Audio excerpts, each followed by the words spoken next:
এটা হচ্ছে Poco M5s বাজেটের ভেতরে Xiaomi নতুন প্রজন্মের ফোন। 5000 mAh লং লাস্টিং ব্যাটারির সাথে মিডিয়াটেকের প্রসেসর। নতুন সংস্করণের এই ফোনটিকে হতে পারে আপনার পরবর্তী ফোন। চলুন জেনে নেওয়া যাক। যদিও ফোনটি এই সেগমেন্টে নতুন, কিন্তু এই সেম গ্রাফিক্সের ফোন আমরা অতীতেও লক্ষ্য করেছি। ফোনটির ব্যাক প্যানেলের লুক যথেষ্ট প্রিমিয়াম। সাদা রঙের সাথে স্কোয়ার শেপ ক্যামেরা বাম্প ফোনটির গর্জিয়াস লুককে ফুটিয়ে তুলতে সক্ষম হয়েছে। ফোনটির প্লাস্টিক ব্যাক প্লাস্টিক ফ্রেমের সাথে 179 গ্রাম ওজন। এরপরেও ফোনটির হ্যান্ড গ্রিপ যথেষ্ট ভালো। ফোনটিতে সাইড মাউন্ট ফিঙ্গারপ্রিন্ট সেন্সর ব্যবহার করা হয়েছে। ফোনটির সামনের প্রোটেক্টর হিসেবে যুক্ত রয়েছে কর্নিং গরিলা গ্লাস 3। এই ডিসপ্লেটির মাঝ বরাবর 5 হোল সেলফি ক্যামেরা ব্যবহার করা হয়েছে।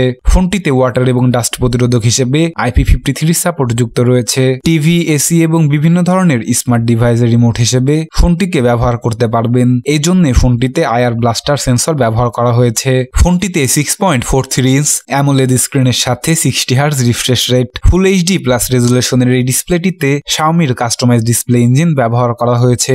ডিসপ্লেটির 409 ppi এর সাথে 10 বিট 16.8 মিলিয়ন কালার HDR এর সাপোর্ট যুক্ত রয়েছে। ফোনটির ডিসপ্লে রেজুলেশনের কারণে মাল্টিমিডিয়া ইউজার এক্সপিরিয়েন্স অনেক ভালো। কালার কন্ট্রাস্ট এবং ডিপ ব্ল্যাক লক্ষ্য করবেন। ফোনটির ব্রাইটনেস লেভেল দেখার মতো ছিল, যা প্রায় 1100 নিট পিক। ফোনটিতে 3.5 mm হেডফোন জ্যাকের সাথে স্টেরিও স্পিকার ব্যবহার করা হয়েছে।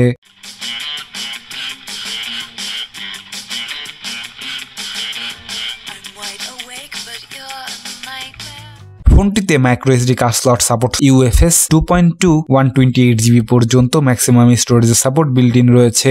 গ্লোবাল ভার্সনের এই মডেলটিতে MIUI 13 এর সাথে Android 12 এর ইন্টারফেস লক্ষ্য করবেন। ফোনটিতে 12 ন্যানোমিটার 2050 MHz এর Mediatek Helio G95 প্রসেসরের সাথে 4G কানেক্টিভিটি। GPU হিসেবে রয়েছে 900 MHz এর Mali-G76 MC4। ফোনটিতে 2133 MHz এর LPDDR5X 6GB পর্যন্ত ম্যাক্সিমাম র্যামের সাপোর্ট যুক্ত রয়েছে, যা ফোনটির ওভারঅল এক্সপিরিয়েন্সকে আরো দুর্দান্ত করে তুলবে। ফোনটির স্কোয়ার শেপ ক্যামেরা বাম্পে কোয়াড ক্যামেরা সেটআপ ব্যবহার করা হয়েছে।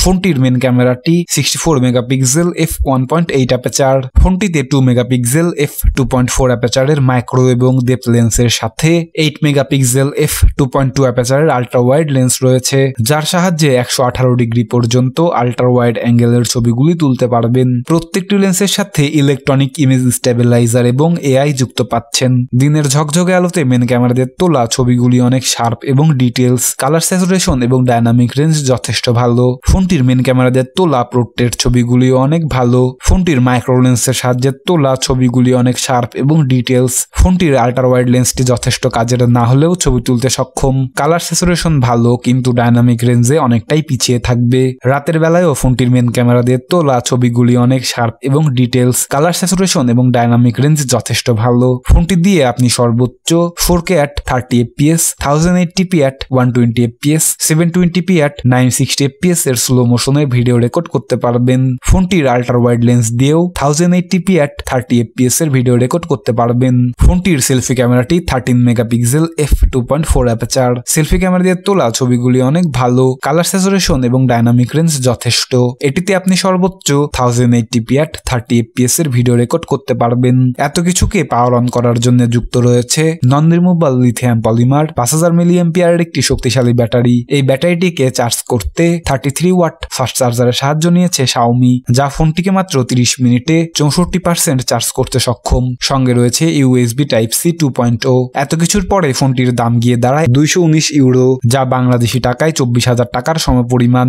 Xiaomi Poco M5s ফোনটির শক্তিশালী প্রতিদ্বন্দ্বী হিসেবে বাজারে রয়েছে Nokia X35Z। Nokia X35Z ফোনটি সম্পর্কে বিস্তারিত জানতে এখনই ক্লিক করুন। সবাইকে আরো একবার ধন্যবাদ জানিয়ে এখানেই শেষ করছি।